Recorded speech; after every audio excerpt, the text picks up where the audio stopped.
Well, good evening, everyone. My name is Lou Pizzatola. Thank you for joining us. On the morning of November 3rd, millions of Americans woke up to find that the man they voted for was elected president.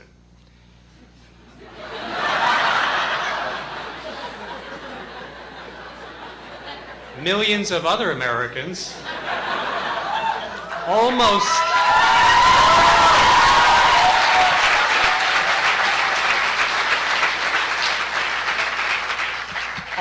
in equal numbers, woke up to a great disappointment. For those Americans, there was at least one saving grace.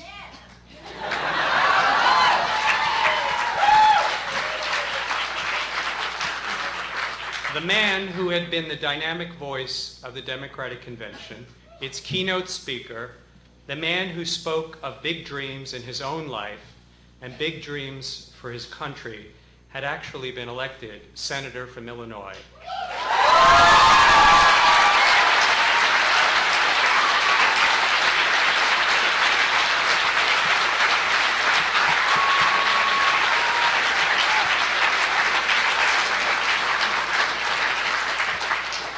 And that man is our guest tonight, Barack Obama.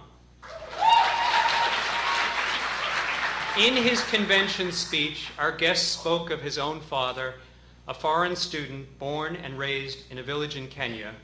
He spoke of his grandfather, a domestic servant, and he spoke of the journey he has taken in his own life.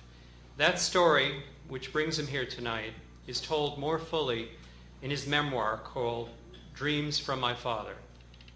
Now, there is much talk about what our guest will be doing in the year 2008, 2012, and beyond. And it would certainly give me a great deal of pleasure to say that I was introducing the next President of the United States.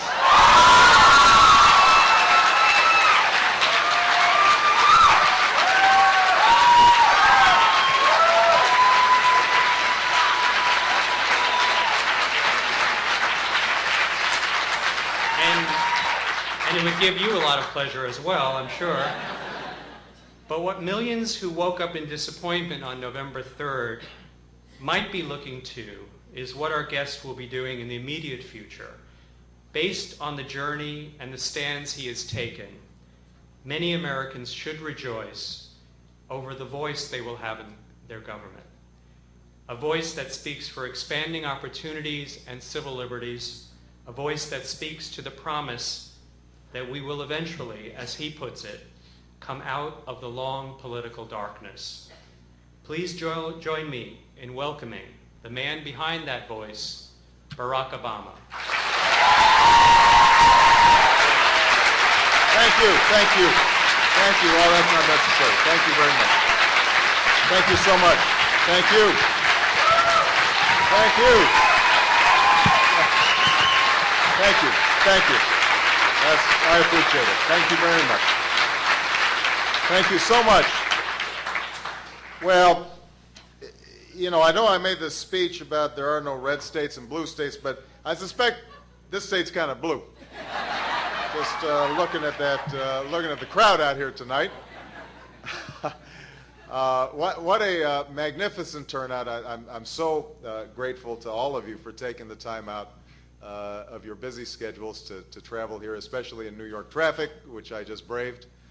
I was mentioning that when the book that we're going to be discussing tonight first came out, which was in 1995-96, I had a much smaller reception, but this bookstore, which had just opened, in fact, was one of the stops that we made, and it's wonderful to be back close to 10 years later and to see how things have grown. So I'm very grateful to all of you for being here. What I'm going to do is I'm going to just spend a few minutes talking a little bit about my perspective as it's expressed not only in the book but also in the campaign, and how those two things connect, and then we're going to open it up for some questions before we start to do a book signing. I just had an appearance on Charlie Rose, and he was asking me, how does the book connect with your politics? And it's very clear to me that there's a direct line between the subject matter that's contained in Dreams from My Father and the type of politics that I aspire to.